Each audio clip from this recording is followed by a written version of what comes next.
안녕하세요. 저는 고양이 톡톡 채널의 수의사 김태엽입니다.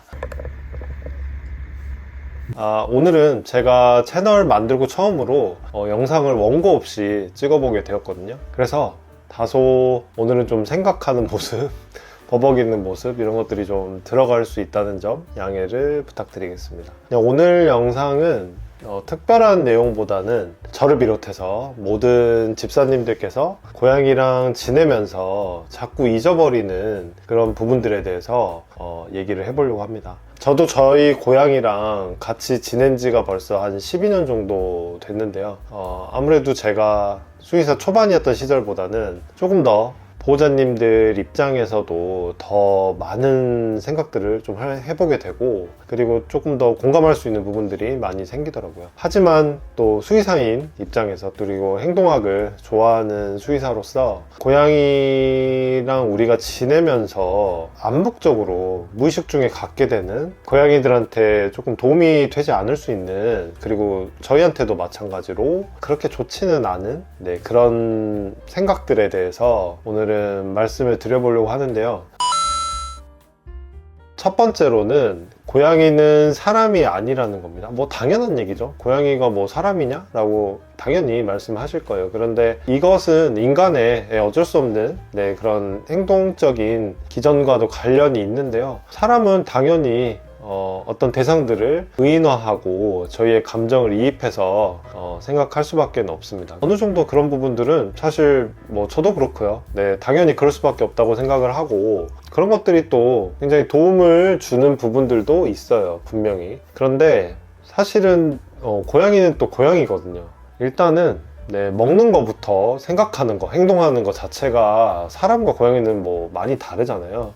물론 뇌신경학적인 어떤 기전들을 공유하는 부분들은 많이 있습니다만, 일단은 전혀 다른 동물이라는 것을 저희가 항상 생각하고 있으면 좋겠어요. 하지만 무의식 중에 그냥 저희처럼 생각을 한단 말이에요. 그래서 저러는 걸 보면 아마 이런 마음일 거야 라고 생각하고 고양이를 판단하게 되고, 그리고 정작 중요한 걸 많이 놓치게 되는 것 같습니다. 그래서 사람이 아니기 때문에 그들이 진짜 필요로 하는 게 뭔지를 저희가 기본적으로는 어느 정도 알고 있어야 된다고 생각을 해요. 그래서 여러 훌륭하신 다른 수의사님들께서도 올려주셨지만, 그런 고양이들의 언어라든지 뭐 제스처, 그런 것들을 통해서 우리에게 끊임없이 얘기를 하고 있거든요, 고양이들은. 그래서 그런 언어들을 캐치하고 되게 우스꽝스럽게 보이는 그런 행동이나 소리들도 있어요. 하지만 그게 저 입장에서는 굉장히 재밌거든요. 하지만 고양이한테는 그것이 어떻게 보면 좀 도와달라, 나 무섭다, 이거 싫다, 이렇게 표현하고 있는 걸 수 있거든요. 그래서 보호자님들께서도 그런 부분을 열심히 찾아보시고 우리 고양이는 지금 어떤지 부지런히 파악을 한번 해보시면 좋겠습니다. 이게 고양이는 사람이 아니다라는 맥락에서 또 나올 수 있는 부분이, 고양이들이 고의를 가지고 어떤 나쁜 행동을 하지 않아요. 그래서 하필이면 눈매도 무섭게 생겨가지고 고양이 행동에 대해서 굉장히 우리가 오해하기가 쉽거든요. 저거 너무 성격이 안 좋아, 저거 일부러 그랬어, 뭐 이런 생각들을 많이 하시기 쉬운데, 고양이들은 전혀 그렇지 않습니다. 고양이들이 어떤 악의를 가지고, 나쁜 마음을 가지고 어떤 행동을 저지르진 않는다, 이런 부분을 반드시 생각을 하시고, 오히려 얘가 뭔가 지금 힘든가 봐, 얘가 너무 지금 몸이 아픈가 봐, 아니면 어떤 해소되지 않는 것들이 있나 봐, 그런 것들을 자꾸 들여다보시고 할 수 있는 모든 노력을 해줘야겠죠. 어쨌건 자신의 의지와 상관없이 우리와 지내게 된 고양이니까요. 너무 사람의 입장에서 생각하지 않고 고양이는 고양이다, 그 자체로 바라봐 주실 수 있으면 좋지 않을까, 그런 생각을 해봤습니다.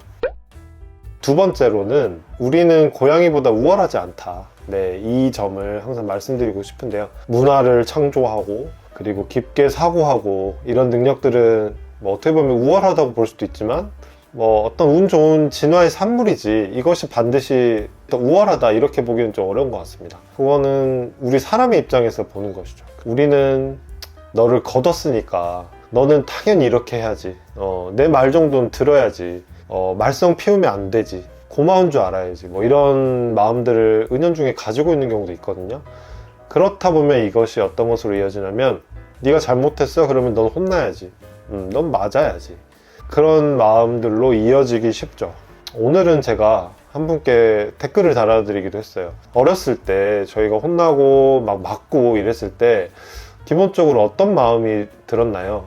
무섭고 또 화가 나기까지도 했죠. 네, 수치심이 들기 때문에 그것이 분노로까지도 이어지는데요. 그런 마음으로 인해서 저희가 깊게 진심으로 뉘우치거나 반성하지 않아요. 단지 그 순간이 무섭고 어떻게 보면 그 폭력에 복종하는 것이기 때문에 굉장히 수치심을 느낍니다.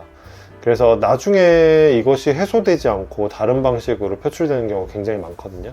고양이도 마찬가지입니다. 내가 때렸더니 뭐 혼냈더니 뭐 해결되던데요. 이런 의견들도 많이 있으세요. 하지만 뭐 그럴 수도 있겠죠. 무서우니까 안 할 수도 있는 거고, 충격을 받아서 하지 않을 수도 있고, 운이 좋게 굉장히 그 강도와 타이밍이 잘 맞아서 그랬을 수도 있어요. 하지만 일반적으로는 모든 사람이 전혀 부작용 없이 고양이와 사이를 해치지 않고 고양이한테 두려움이나 그런 불안을 주지 않으면서 그 행동을 고치는 효과만 딱 이뤄내기는 정말 거의 불가능에 가깝습니다. 그래서 우리가 마음대로 폭력을, 처벌을 가해서는 안 되는 것이거든요.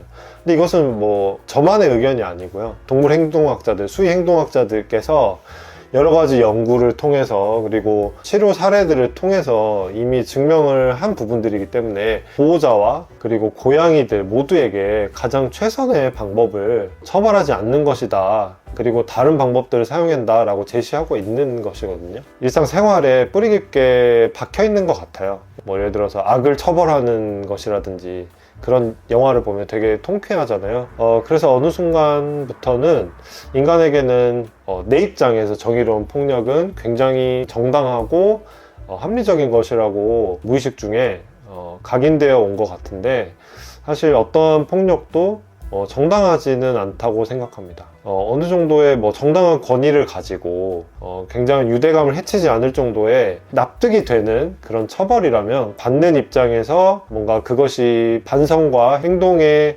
나아짐을 유발할 수 있는 것이라면 적당한 강도를 찾아서 할 수는 있다고 생각해요. 하지만 그것이 고양이한테는 안 된다는 거죠. 그래서 바람직한 행동에 보상을 주고 처벌을 사용하긴 하되, 처벌을 가하는 게 아니라 어떤 잘못된 행동을 멈췄을 때 그때 고양이가 기대하는 보상을 줌으로써 그 행동이 맞다는 것을 알려주는 그런 식의 행동 교정을 사용하는 것이 추천되고 있는 것이거든요. 말이 길어졌지만 우리가 고양이보다 우월하다는 생각을 좀 버리고, 사실 부모도 자식보다 우월하지 않습니다. 그래서 어찌 보면 부모가 자식한테 그런 보답이나 감사한 마음을 기대하면서 자식을 키우는 것은 사실 조건적인 사랑이라고 생각을 하거든요. 그래서 아이에게 필요한 것은 무조건적인 사랑. 나 자체로, 내가 못생겨도, 내가 공부를 못해도, 돈을 못 벌어도, 뭘 못하더라도 그 자체로 인정받고 사랑받을 수 있는 그 존재다라는 것을 알려주는 것이 부모의 역할이라고 생각을 하기 때문에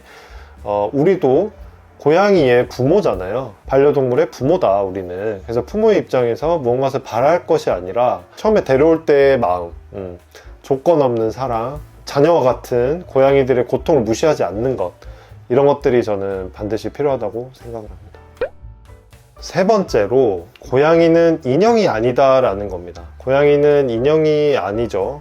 고양이는 엄연히 살아있는 생명체죠. 지금에 와서는 고양이가, 강아지도 그렇지만 반려동물이다 라는 용어로 정의되고 있잖아요. 그리고 반려동물을 넘어서 이제 가족이죠. 가족으로 받아들여지고 있는데, 아직도 사실 본인은 겉으로 인정하지 않으실 수도 있어요. 하지만 기저에는 얘는 내 애완동물이야, 나의 펫이야, 나의 인형이야, 이런 심리를 가지고 계신 분들도 적지 않다고 생각합니다. 아직도 많다고 생각을 하고요. 그래서 이런 분들이 무조건 고양이들을 뭐 학대하고 받아야 될 치료를 안 받고 뭐 검사를 안 받고 이런 것은 아닙니다. 하지만 기대하는 기대치 자체가 다른 것 같아요. 고양이를 우리 입장에서 꾸미려고 하죠. 뭐 아주 냄새가 좋은 샴푸로 씻긴다든지, 조금이라도 더러운 모습을 견디지 못한다든지, 너무 싫어하는데도 막 혼내가면서 막 눈곱을 닦고 뭐 똥꼬를 닦고 막 귀를 파고 뭐 이런 것들을 집착하는 그런 행동으로 나타나기도 하는데요. 물론 건강상의 문제가 있다면 적절한 이 전문가에게 케어를 맡기는 것이 가장 좋겠고, 집에서도 어느 정도의 케어는 반드시 필요하죠. 최소한의 케어, 뭐 양치질이나 발톱 깎기, 뭐 빗질 정도, 이 정도는 아주 중요하죠. 그런데 그것을 넘어서는 마치 아주 깨끗한 인형처럼 대하려고 하는, 그리고 내 맘대로 할 수 있는 대상으로 여기시는 분들이 좀 아직 적지 않은 것 같아서 저는 이 부분을 또 말씀을 드리고 싶었습니다. 뭐 고양이를 방치해라 이런 건 아니에요. 뭐 고양이를 더럽게 두고 그러라는 것은 아니지만 너무 불필요한 과도한 스트레스를 주면서까지 고양이를 내가 원하는 모습대로 만들려고 하지 않았으면 좋겠다. 그것을 말씀드리려고 합니다.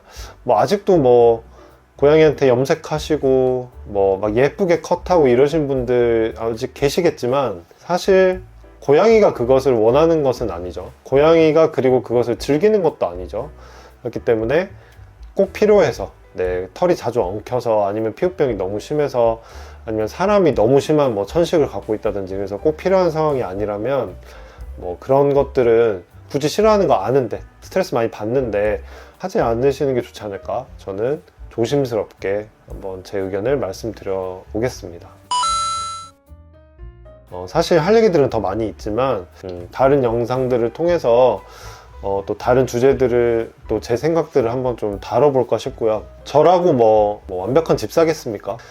저도 갈수록 공부하면서 공부하는 것들과 제 행동을 좀 일치하려고 노력을 많이 하고 있으니, 그리고 고양이들이랑 또 보호자님들께서 또 더 행복하게 지내실 수 있는 방법, 이런 것들을 전달해 드리는 입장이라고 생각을 하기 때문에 다 함께 이렇게 실천을 해 가면서 또 뭐 안 되는 부분, 힘든 부분이 있으면 서로 댓글로 의견 나누면서 그렇게 소통을 해 나갔으면 좋겠습니다. 네, 오늘은 좀 다른 방식으로 찍어 봤는데요. 뭐 한동안 뭐 이렇게 좀 찍을 수도 있고요. 제가 좀 내키는 대로 해 보겠습니다. 네, 그러면 또 좋은 영상으로 찾아뵙도록 하고요.